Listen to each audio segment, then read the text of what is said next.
बिस्मिल्लाहिर्रहमानिर्रहीम। क्लास आज जो हम टॉपिक डिस्कस करेंगे वो बॉडी बायोमैकेनिक्स या body mechanics of physical therapist है। पहले मेरा माइंड यही था कि आपको थ्योरी का पोर्शन कंप्लीट करवाया जाए और उसके बाद फिर प्रैक्टिकल पोर्शन स्टार्ट किया जाए। लेकिन थ्योरी का पोर्शन 7 चैप्टर्स बहुत कम है, वो हमारे 7 लेक्चर्स के अंदर कंप्लीट हो जाएंगे, तो उसके लिए परेशान होने की ज़रूरत नहीं है।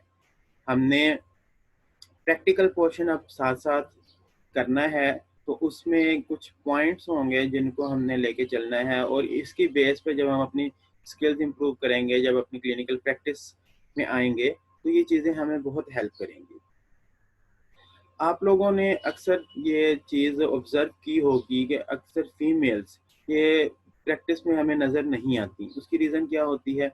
एक तो वो अपने आप को ऑलरेडी अंडर एस्टिमेट किया होता है, लेकिन जो फीमेल्स अगर प्रैक्टिस में आप देखेंगे, वो तो उनकी प्रैक्टिस बहुत अच्छी चलती है और वो अपने आप को मनवाती हैं। तो कुछ बेसिक प्रिंसिपल्स हैं, अगर आप उनको माइंड में रख के अपनी प्रैक्टिस करेंगे तो फिर कोई प्रॉब्लम नहीं होगा।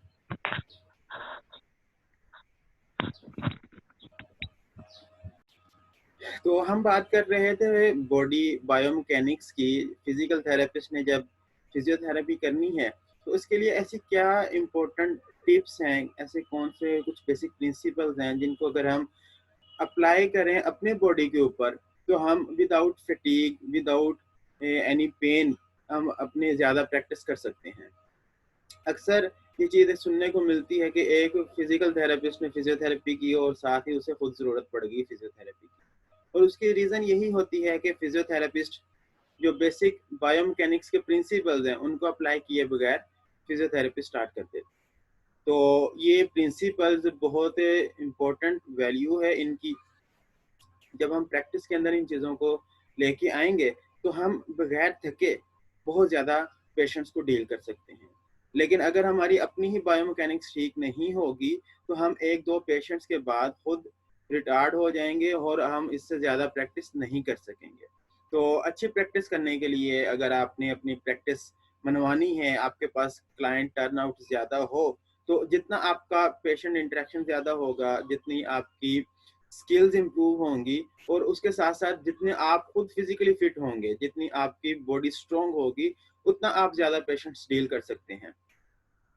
तो कुछ एक आपको स्टार्ट में ये कुछ इम्पोर्टेंट पॉइंट्स बताने का पर्पज़ यही था कि आपका एक माइंडसेट डेवलप हो जाए। मैं आपसे स्क्रीन शेयर करने लगा हूँ, मैक्सिमम स्टूडेंट्स हमें जॉइन कर चुके हैं। तो इसके अंदर आज हम 10 पॉइंट्स डिस्कस करेंगे और ये 10 पॉइंट्स पूरी ज़िंदगी हमारे साथ-साथ चलने हैं।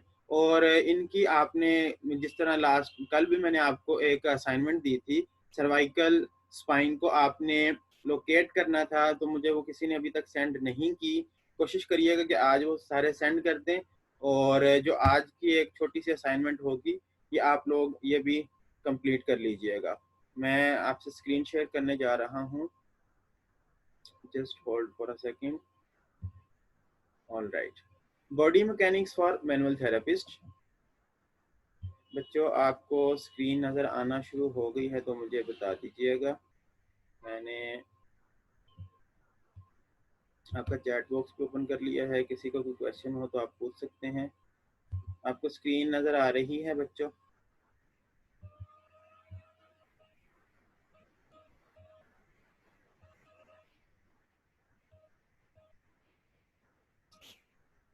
Body mechanics for manual therapist, ये लेक्चर हमारे टीचर सर आतिफ ने तैयार किया था, तो इसलिए इसका क्रेडिट उन्हीं को जाता है कि उन्होंने बहुत इम्पोर्टेंट पॉइंट्स ये हमसे डिस्कस किए, इस समराइज कर दिए।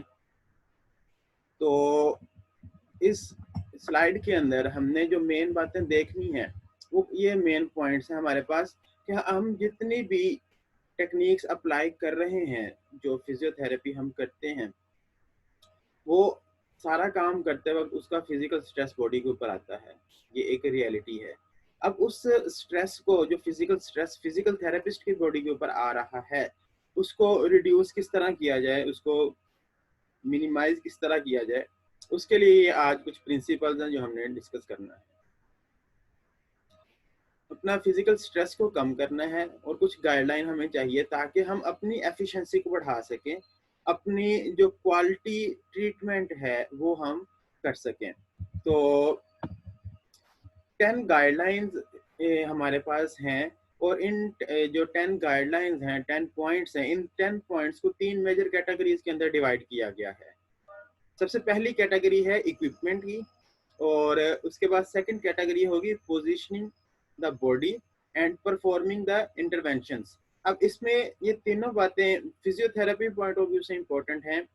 इसमें जो इक्विपमेंट होगा, इक्विपमेंट से मुराद हमारा मोस्ट कॉमनली ट्रीटमेंट बेड है, वो काउच है जिसके ऊपर हमने ये ट्रीटमेंट अप्लाई करना है।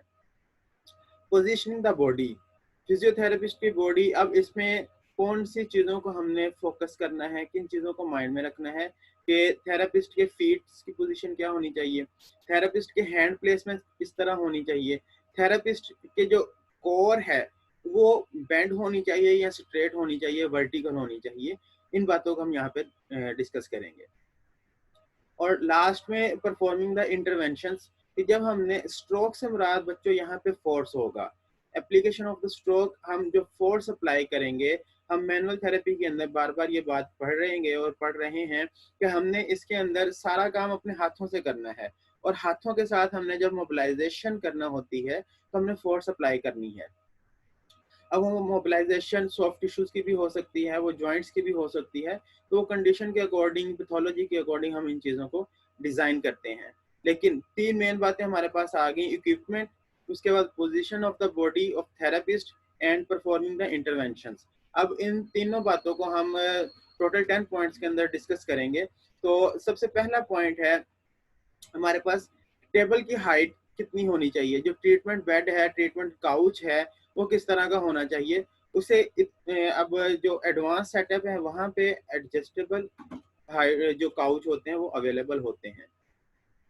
लेकिन अगर हमारे पास ये इस तरह का काउच अवेलेबल ना हो तो उसे हमने एडजस्ट करना है। और अगर आप अपना फिजियोथेरेपी का सेटअप बनाने जा रहे हो और आप की हाइट में फीमेल्स हैं, मेल्स हैं, हर किसी को अपनी हाइट के अकॉर्डिंग उस ट्रीटमेंट बेड की हाइट एडजस्ट करवानी चाहिए।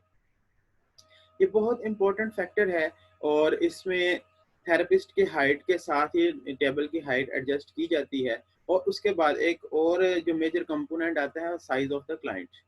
अगर आपके पास एक बहुत ओबीज पेशेंट आ गया और उस ओबीज पेशेंट के ओबेसिटी की वजह से आपका हाइट के ऊपर इफेक्ट आएगा। और यहाँ पे एक बात लिखी है कि हमने आइडियली जो काउच यूज करना होता है वो हमारे जो काउच की अपर सरफेस है वो हमारे पटेला तक आनी चाहिए, यानी कि हमारे नी लेवल पे होना चाहिए। अब उसके बाद उसके ऊपर जब काउच के ऊपर पेशेंट लेट जाएगा तो वो पेशेंट की हाइट और उसके अकॉर्डिंग हमें, जब हमने अपने आर्म्स के जरिए उसकी स्पाइन के ऊपर फोर्स एप्लीकेशन करना होगी, तो इस चीज़ों से इसकी हाइट एडजस्ट करना बहुत ज़रूरी होगी। और उसके बाद हमने जो पोजीशन देखनी है क्लाइंट की कि वो किस पोजीशन में है, वो स्पाइन लाइन में है, वो प्रोन लाइन में है, या वो साइड लाइन में हमारे पास प्रेजेंट है। तो हमने इन चीज़ों को माइंड में रखते हुए ट्रीटमेंट सेशन स्टार्ट करना है। और उसके बाद हम कौन सी टेक्निक अप्लाई कर रहे हैं, ये सारी चीज़ें बहुत वैल्यू रखती हैं, बहुत इंपॉर्टेंट है। अब यहाँ पे जब हम अपनी फिजियोथेरेपी कर रहे हैं, पेशेंट को डील कर रहे हैं, तो जितनी मैनुअल थेरेपी के अंदर हम फोर्स अप्लाई कर रहे होते हैं, फोर्स दो तरह से प्रोड्यूस हो रही होती है। वो दो तरीके कौन से हैं जहाँ से फोर्स प्रोड्यूस होती है? पहला, हमारे मसल्स, यानी कि जो इंटरनल फोर्स हम प्रोड्यूस कर रहे हैं, और सेकंड है एक्सटर्नल फोर्स जो कि ग्रेविटी असिस्टेड होती है। हम ग्रेविटी की वजह से वो फोर्स अप्लाई करते हैं अपने पेशेंट्स के ऊपर। और अगर हमने प्रॉपर फोर्स अप्लाई करनी है तो जो टेबल की हाइट है वो जितने कम होगी उतना हम लेस एफर्ट के साथ अपनी फोर्स को ज़्यादा डिलीवर कर पाएंगे। टेबल की हाइट ज़्यादा है, हमें ज़्यादा फोर्सफुली उसके ऊपर अप्लाई करना पड़ेगा। टेबल की हाइट कम है तो हम अपनी फोर्स ज़्यादा एफिशिएंटली अप्लाई कर सकते हैं। आपके पास यहाँ पे आपने मुझे यहाँ पे रिस्पॉन्स देना है। यहाँ पे 3 डायग्राम्स दिखाई गई हैं आपको, ए, बी एंड सी। अब इनमें हमारे पास एक ट्राइंगल ड्रॉ की गई, blue line green line vertical है और ग्रीन लाइन हॉरिजॉन्टल है। जो ब्लू लाइन है that is line of action of force, क्योंकि जो फोर्स डिलीवरी हो रही है फिजियोथेरेपिस्ट के आर्म से पेशेंट के कंटूर पर, पेशेंट के बॉडी सरफेस के ऊपर।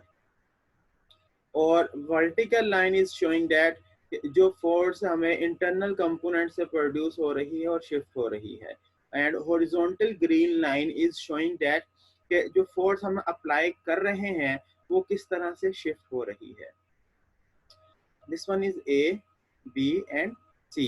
तो आप मुझे बताइए इन तीनों में से आपको कौन सी आइडियल पोजीशन लग रही है कि फिजियोथेरेपिस्ट ने किसको रोल आउट अप्लाई करना है। तो अलीशा ने बताया सी, कोई और भी रिस्पॉन्स करेगा? ठीक है, वेरी गुड बच्चों, ये सी इज द आइडियल पोजीशन। अब उसकी रीजन क्या है कि हमारे पास ये जितना ग्रीन लाइन जो शो कर रही है force of body weight therapist that is lost, ये फोर्स है जो कि लॉस हो रही है, और जितनी ये ज्यादा होगी उतना फिजियोथेरेपिस्ट को ज्यादा फोर्सफुली अप्लाई करना पड़ेगा और वो एग्जॉस्ट हो जाएगा। तो बॉडी मैकेनिक्स के अंदर आप पहली बात कि जितना हम टेबल के ऊपर हाइटेड होंगे, टेबल के ऊपर हम वर्टिकली फोर्स को जितना शिफ्ट कर सकेंगे, जितना वर्टिकल फोर्स हम अप्लाई करेंगे उतना वो इफेक्टिव होगा। तो ये हमें यहाँ से आइडिया हो गया कि अगर हमने डीप टिश्यूज को यूज करते हुए अपना जितना अपने आप को टेबल के ऊपर रखेंगे उतना हमारी फोर्स डिलीवरी ज्यादा अच्छी होगी। सेकंड जो पॉइंट है वो है यूज लेस लुब्रिकेंट। समटाइम्स जब हम मैनुअल थेरेपी करते हैं तो due to friction patient pain feel करता है जब हम उसको मैनुअल थेरेपी कर रहे हैं। तो उस पेन को कम करने के लिए समटाइम्स हम कोई लुब्रिकेंट यूज करते हैं। वो लुब्रिकेंट किसी जेल की फॉर्म में हो सकता है, जो नॉर्मली जेल पेन किलर के लिए यूज किए जाते हैं, या अल्ट्रासाउंड जेल है, या कोई भी ऑयल यूज किया जा सकता है जो कि फ्रिक्शन को फ्री करते हैं। लेकिन इसका एक प्रॉब्लम है कि जब हम लुब्रिकेंट कोई भी ज़्यादा यूज़ करेंगे तो हमारे हैंड स्लिपरी हो जाएंगे बॉडी सरफेस के ऊपर। तो जितना लुब्रिकेंट ज़्यादा होगा, हैंड स्लिपरी ज़्यादा होंगे, तो delivery of action of force proper नहीं होगा, जिस पर्पज़ के लिए हम फोर्स लगा रहे थे वो नहीं हो पाएगा। तो सिंपल सा आपने एक प्रिंसिपल याद रखना है कि ये जो फोर्स आप अप्लाई करोगे उसको सिर्फ कंफर्टेबल प्रोवाइड करने के लिए आपने अप्लाई करनी है, और उसका कोई यहाँ पे बेनिफिट नहीं है। हमने टूल्स की बात कर ली, उसके बाद या इक्विपमेंट्स की बात कर ली। हमारे पास सेकंड कैटेगरी है पोजीशनिंग ऑफ द बॉडी। अब दो तरह इसमें, जो हमने बेंड प्रॉपरली करना है जब फोर्स अप्लाई करनी है। अब वो बेंडिंग किस तरह से हो सकती है, उस बेंडिंग के दो मेथड्स हैं हमारे पास। एक को हम नाम देते हैं स्टूप बेंडिंग का, और दूसरे का स्क्वाट बेंडिंग का। और फिर स्क्वाट बेंडिंग के अंदर फर्दर हमारे पास टू टाइप्स आ जाती हैं कि squat bend with trunk incline forward, जिसमें हम अपनी ट्रंक को बेंड कर लेंगे आगे की तरफ, और squat bending with trunk monitoring it's vertical posture, हमारा जो ट्रंक होगा ये वर्टिकली स्ट्रेट होगा। अब स्क्वाट बेंडिंग के अंदर सिंपल सी बात कि हमने अपनी नीज को बेंड कर लेना है। जिस तरह हम स्क्वेटिंग पोस्चर कर एक्सरसाइज करवाते हैं, स्क्वेटिंग पोस्चर के अंदर नीज बेंड हो जाती हैं, नीज फ्लेक्स हो जाएंगे, और उसके बाद हम अपनी ट्रंक की पोजीशन अडेप्ट करेंगे। और इनमें आइडियल पोस्चर कौन सा होगा ये मैं आपको डायग्राम दिखाता हूँ और आपने मुझे बताना है। बाकी रीडिंग कर लीजिएगा, इसमें यही बातें हैं जो मैं आपसे डिस्कस कर रहा हूँ। हमारे पास यहाँ पे अगेन 3 डिफरेंट पिक्चर्स हैं, जिसमें आपको जो हमने ऊपर पोजीशंस पढ़ी हैं स्टूप एंड स्क्वाट बेंडिंग की, ये नज़र आ रही हैं। This one is stoop bending, जिसमें फिजियोथेरेपिस्ट ने अपनी जो स्पाइन है उसको कर्व में ले गया, फ्लेक्स किया है, अपने आप को एक स्टूप पोस्चर अडेप्ट किया है। और जो सेकंड वन है इसके अंदर स्क्वाट बेंडिंग है, बट जो हमारे इसमें ट्रंक है वो इंक्लाइन फॉरवर्ड है। And this one is squat bending, you can clearly observe the knee position in this picture, and its spine is vertically straight.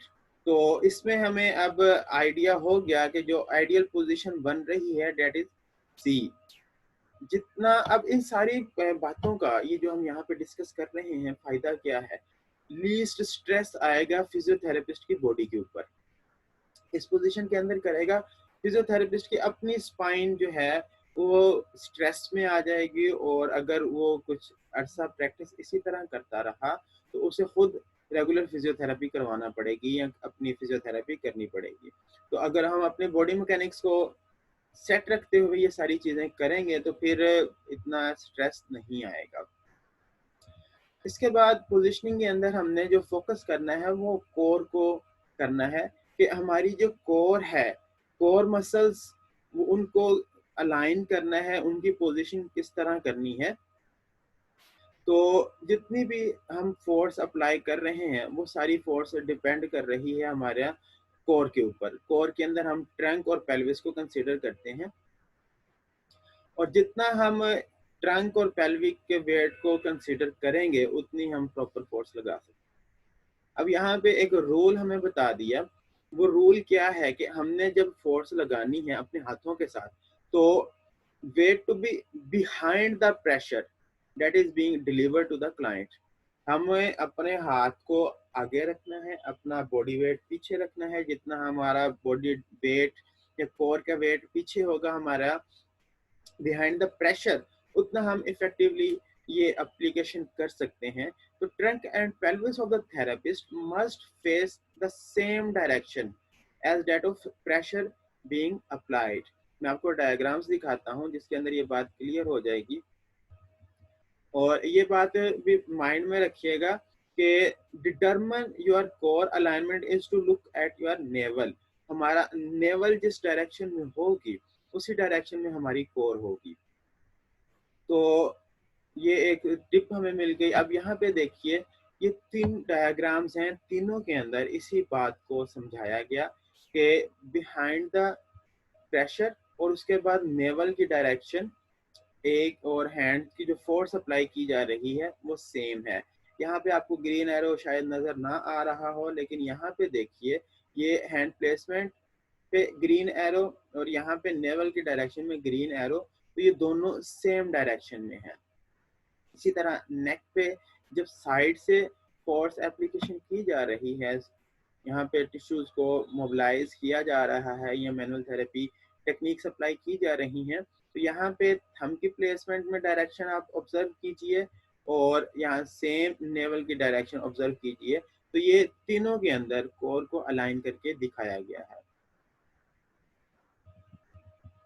Next हमारे पास मोस्ट इम्पोर्टेंट पॉइंट है position the feet. मैं जिशान लोगों की class में उनको भी बताता था कि बच्चों जितना हम मैनुअल थेरेपी कर रहे होते हैं, हमारे पास जब पेशेंट आते हैं और मोस्ट कॉमनली जब आप सिंपल स्ट्रेचिंग भी करते हो और आपकी फुट प्लेसमेंट प्रॉपर नहीं है तो आप एग्जॉस्ट हो जाओगे। और आपकी क्लास में भी मेजॉरिटी फीमेल्स हैं, तो फीमेल्स ने जब ये टेक्निक्स अप्लाई करके तो ज़्यादा पेशेंट्स डील कर सकती हैं। अदरवाइज एक पेशेंट के बाद ही आप खुद कॉट पैक लगा के वहाँ पे बैठे हो गए, तो ऐसा नहीं करना। बेसिक प्रिंसिपल्स को आपने माइंड में रखना है कि ये जितना भी मैजिक है हमारे हाथों का, ये सारे स्टार्ट कहाँ से हो रहा है, फुटवर्क से। इसकी इम्पोर्टेंस क्या है फुटवर्क की, हमने फुटवर्क के ऊपर फोकस क्यों करना है कि हमने जितनी फोर्स अप्लाई करनी है ये सारी की सारी फोर्स प्रोड्यूस हो रही है हमारे पाँव से। तो हम अपने पाँव को किस तरह एडजस्ट करेंगे तो वो बात हमने यहाँ पे सीखनी है।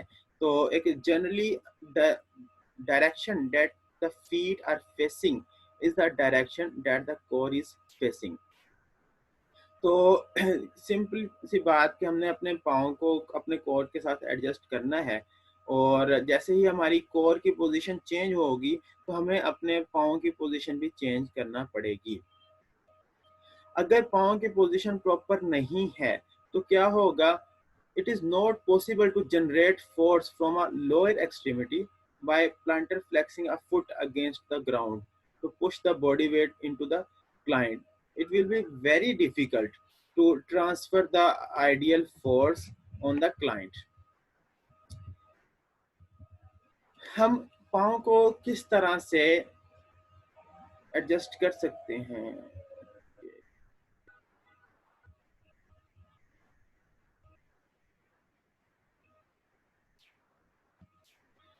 तो हम अपने पाँव को दो तरह से एडजस्ट कर सकते हैं, एक ट्रांसवर्स स्टैंस में, सेकंड लॉन्गिट्यूडिनल स्टैंस में। तो इनमें डिफरेंस क्या है कि अगर हमारे पाँव वो परपेंडिकुलर होंगे टेबल के तो वो ट्रांसवर्स स्टैंस होगा, और अगर हम अपने फुट को इस तरह प्लेस करते हैं कि वो पैरेलल होंगे तो that will be called as longitudinal stance. तो transverse stance and longitudinal stance में क्या डिफरेंस है हम यहाँ से भी देख लेते हैं। ये जो पैरेलल खड़े हैं ये ट्रांसवर्स स्टैंस है, और सॉरी ये परपेंडिकुलर और ये पैरेलल, तो ये लॉन्गिट्यूडिनल स्टैंस और ट्रांसवर्स स्टैंस। अब दोनों के अंदर अपने बेनिफिट्स हैं। जब हमने फोर्स अप्लाई करनी है अक्रॉस द क्लाइंट्स बॉडी, तो उस वक्त जो आइडियल पोजीशन होगी वो होगी ट्रांसवर्स स्टैंस की, और जब हमने फोर्स अप्लाई करनी है अप और डाउन द क्लाइंट्स बॉडी, तब जो आइडियल पोजीशन होगी that will be longitudinal stance. बच्चों एक मिनट रुकिएगा।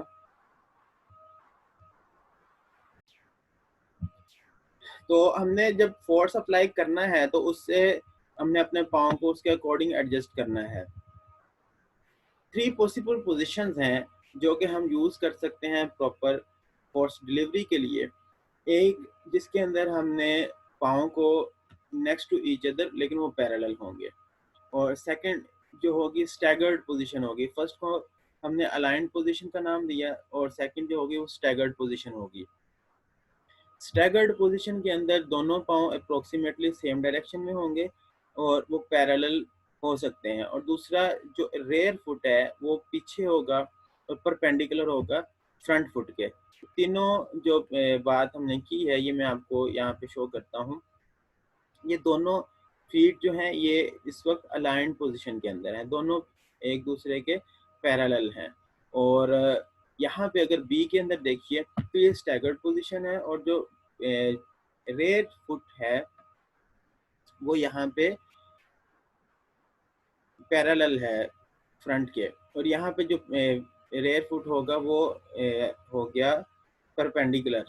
तो इनमें ये आपने बात माइंड में रखनी है कि सबसे फिर बेनिफिशियल कौन सा होगा, वो अकॉर्डिंग टू कंडीशन हमने अप्लाई करना है। और यहाँ पे ये आपको बात क्लियर हो जाएगी कि जितने क्लियर एक प्रिंसिपल नहीं है कि हमने फुट को किस तरह रखना है, लेकिन जो सिंपल है कि आपने जब फोर्स अप्लाई कर दी उस वक्त आपको अपने पाँव मूव करना पड़ेंगे। तो अगर तो फोर्स कम लगानी है तो उस वक्त आप एक ही जगह पे खड़े होके अपने पाँव को मूव किए बगैर फोर्स इजीली अप्लाई कर सकते हो।